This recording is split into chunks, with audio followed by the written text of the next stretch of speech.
Guys, ito lang po masabi namin, no. Mag-ingat po at maghanda dahil mayroon pong nagpaabot sa atin patungkol po ito sa digmaan, mga idol. Talagang planado na po talaga. Ito po ay ipapaabot po namin sa inyo kasama natin si kaibigan.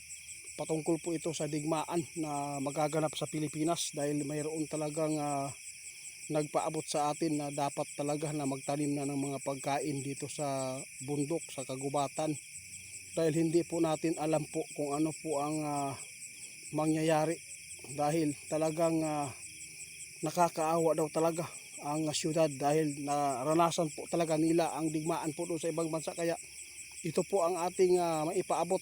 Magtanong tayo kay kaibigan, tungkol po ito sa digmaan kasi may nagpaabot ba, talagang planado na talaga ito, no? Maghanda daw sa 2030, kailangan daw talaga magtanim na. Ano po ba ang impormasyon po ninyo dito, kaibigan?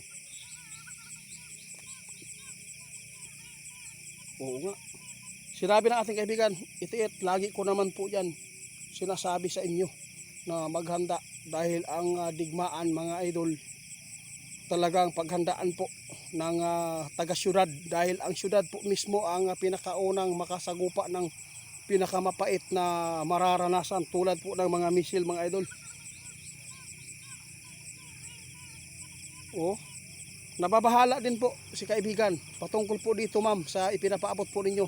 Sa 2030 daw, mga idol, kailangan po daw natin na maghanda at magtanim daw ngayon sa mga pagkaing gubat. Mga idol, talagang nababahala tayo dito sa ipinapaabot sa atin, no? Tungkol po sa taga-ibang bansa ng mga Pilipino natin na kababayan na nagsuporta sa atin dahil gusto po daw nila na makabili po ng lupa daw dito para taniman po ng mga pagkain na bukid daw, bukid.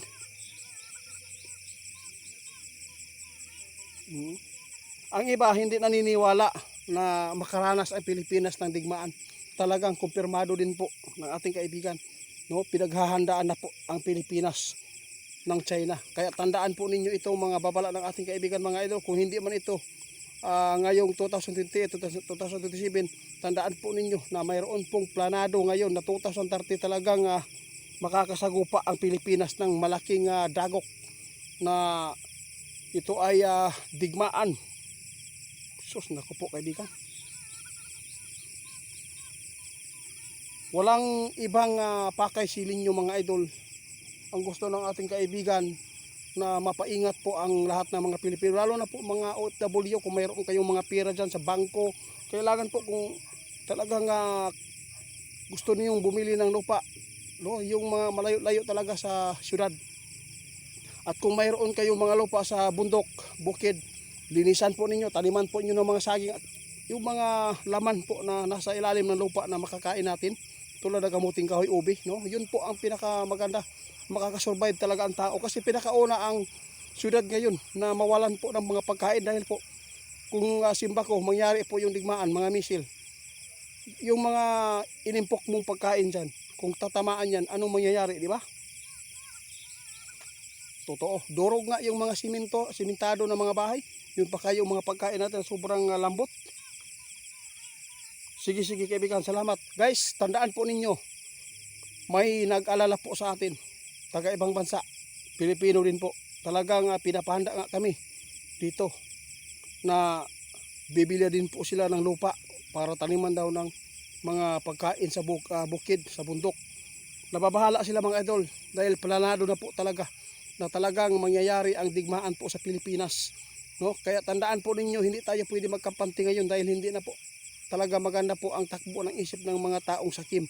Mga idol, talagang napaka hirap isipin, mga idol, no? Ang Pilipinas makasagupa ng digmaan. Nahihirapan nga tayo dito kahit walang digmaan, na yun po doon sa ibang bansa ang nangyayari lang na mga digmaan na aapektuhan po tayo. Kaya sa lahat po na makapanood, mga idol, handa lang po tayo lagi. Hindi po kami nananakot, basta kami makapaghanda lang kayo. Guys, pakireport ni Ghost Hunter 88 Fans 2.0. Scammer po yan, mga idol. Si kaibigan, mga idol, at si Mama Liza, no, at si Mama Jody, salamat po sa inyong pagbigay po ng impormasyon. Oh, sige, salamat guys. Yun lang. Maayong gabi sa inyong tanan mga idol. Tandaan ninyo, naay mga Pilipino na itong kababayan nagpaabot sa mua. Swerte daw kami dahil nasa bundok kami at maraming tanim nakita nila. Dahil talagang makakasurvive tayo mga idol kapag mangyari po ang digmaan. Yun lang po ang gusto namin mga idol, makapagtanim kayo. Kung mayroon tayong pira sa bangko, kunin natin yan. Ayaw po natin hintayin na mag-shutdown pa at doon na kayo kumilos kung nandyan na po ang digmaan. Mas maganda nakaprepare na tayo. Kaya yun lang po ang aming pakay mga idol, na mapaingat po kayo at buong pamilya po ninyo. Maraming salamat at hanggang sa susunod nating pagpapaabot, kung mayroon po mga impormasyon si kaibigan, kasi nakabase lang po tayo kay kaibigan kung ano po ang makikita nila at mga request ng mga tao sa atin.